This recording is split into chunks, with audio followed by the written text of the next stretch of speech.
नमस्कार, राधे कृष्णा दोस्तों, आप सभी का स्वागत है मेरे YouTube चैनल प्रभु भक्ति में।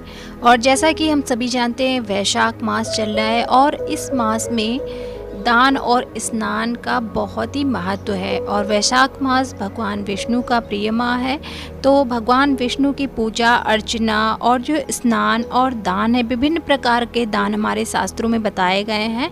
वैशाख महात्म की कथाएं भी इसमें सुनी जाती हैं। तो ये सारी चीज़ें वैशाख में करनी चाहिए, जिससे कि हमारा लोक परलोक दोनों सुधरता है। और पीपल, बड़, आँख और इत्यादि विभिन्न प्रकार के वृक्षों को, पौधों को सींचना भी चाहिए, क्योंकि गर्मी के कारण ये सूखने लगते हैं। और जब हम इसको सिंचित करते हैं, सींचते हैं, तो हमें पुण्य फल की प्राप्ति मिलती है। इसी तरह जल का भी दान करना चाहिए। पशु पक्षियों के लिए जगह जगह पर जल की व्यवस्था करनी चाहिए। और इसी तरीके से पेड़ पौधों में भी पानी डालना चाहिए। तो इसी क्रम में हम लेकर आए हैं पीपल सींचने की कथा। लक्ष्मी माता की कहानी है, जरूर सुनिएगा। तो कमेंट बॉक्स में ओम नमो भगवते वासुदेवाय नमः जरूर लिख दीजिएगा। तो आइए शुरू करते हैं। एक गांव में एक साहूकार रहता था।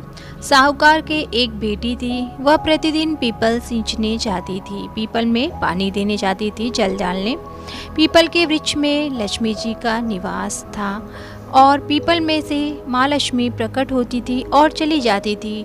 एक दिन लक्ष्मी जी ने साहूकार की बेटी से कहा, तू मेरी सहेली बन जा। तब लड़की ने कहा, मैं अपने पिताजी से पूछकर कल आपको बताऊंगी। साहूकार की बेटी ने घर पर जाकर अपने पिता को सारी बात बताई कि मैं पीपल सींचने जाती हूँ। वहाँ पर एक लड़की मुझे मिली थी और कह रही थी कि वो मुझे अपनी सहेली बना ले। तब उसके पिताजी बोले, वह तो लक्ष्मी जी हैं, तू तो लक्ष्मी जी की बात मान ले, अपने को और क्या चाहिए, तू लक्ष्मी जी की सहेली बन जा। दूसरे दिन वह लड़की फिर गई जल सींचने। तब लक्ष्मी जी पीपल के पेड़ से निकल कर आई और कहा, मेरी सहेली बन जा। तो लड़की ने कहा, बन जाऊंगी, और दोनों पक्की सहेलियां बन गईं। लक्ष्मी जी ने सहेली से कहा, सखी तू कल मेरे घर भोजन पर आना। भोजन का न्योता दिया। घर आकर लड़की ने माँ पिताजी को कहा, मेरी सहेली लक्ष्मी जी ने मुझे खाने का न्योता दिया है। तब लड़की के पिता ने कहा कि सहेली के जीमने जाइयो, पर घर को संभाल कर जाना। तब वह लक्ष्मी जी के यहाँ जीमने गई तो लक्ष्मी जी ने उसे साल ओढ़ने के लिए दिया, रुपए दिए, सोने की चौकी दी, सोने की थाली में 36 प्रकार का भोजन जिमा दिया। जिम कर जब वह जाने लगी तो लक्ष्मी जी ने पल्ला पकड़ लिया और कहा कि हे सखी, मैं भी तेरे घर जिमने आऊँगी। तो उसने कहा, सखी ज़रूर आना। वह घर जाकर चुपचाप बैठ गई।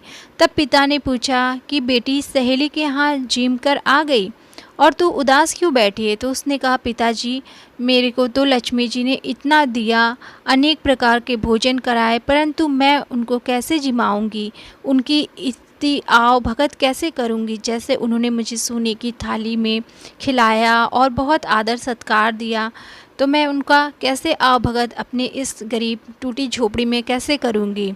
अपने घर में तो कुछ भी नहीं है। तब उसके पिता ने कहा कि गाय के गोबर, पीली मिट्टी से चौका लगाकर घर की सफाई कर लेना। 4 मुख वाला दिया जलाकर लक्ष्मी जी का नाम लेकर रसोई में बैठ जाना। लड़की पिताजी के कहे अनुसार लड़की सफाई करके और लड्डू लेकर बैठ गई। उसी समय उस नगर की रानी नहा रही थी। उसका नौलक्खा हार चील उठाकर ले गई और लड़की के घर पर वह नौलक्खा हार डाल गई और उसके लड्डू ले गई। बाद में वह हार को लेकर बाजार में गई और सामान लाने लगी तो सुनार ने पूछा कि क्या चाहिए? तब उसने कहा कि सोने की चौकी, सोने का थाल, लाल चुनरी दे दे, मोहरे दे और सामग्री दे, 36 प्रकार के भोजन हो जाए, इतना सामान दे दे। सारी चीज़ें लेकर बहुत तैयारी करी और रसोई बनाई। फिर लक्ष्मी जी को बुलाया। आगे आगे गणेश जी और पीछे पीछे लक्ष्मी जी आई। उसने फिर चौकी पर आसन बिछाया और कहा, सहेली चौकी पर बैठ जाओ। जब लक्ष्मी जी ने कहा सहेली चौकी पर, तो राजा महाराजा के भी नहीं बैठती, किसी के भी नहीं बैठती। तो उसने कहा मेरे यहाँ तो सखी बैठना पड़ेगा। तो फिर लक्ष्मी जी चौकी पर बैठ गईं। तब उसने बहुत खातिर की, जैसे लक्ष्मी जी ने करी थी वैसे ही उस गरीब सहेली ने भी करी।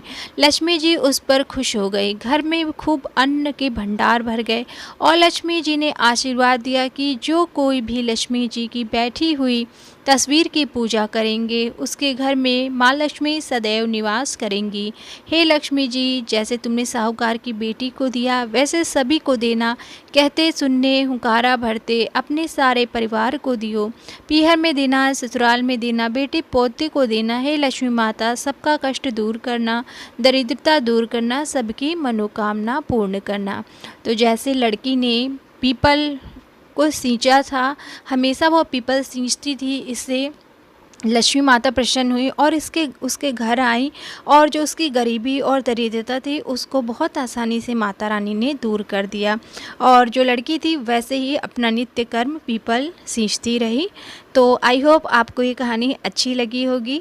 तो लाइक ज़रूर कर दीजिएगा और चैनल पे नए हैं तो चैनल को सब्सक्राइब ज़रूर कर लीजिएगा। और इस गर्मी के मौसम में आप भी पीपल, बड़, आक और विभिन्न प्रकार के वृक्ष और पौधों को ज़रूर सींचिएगा।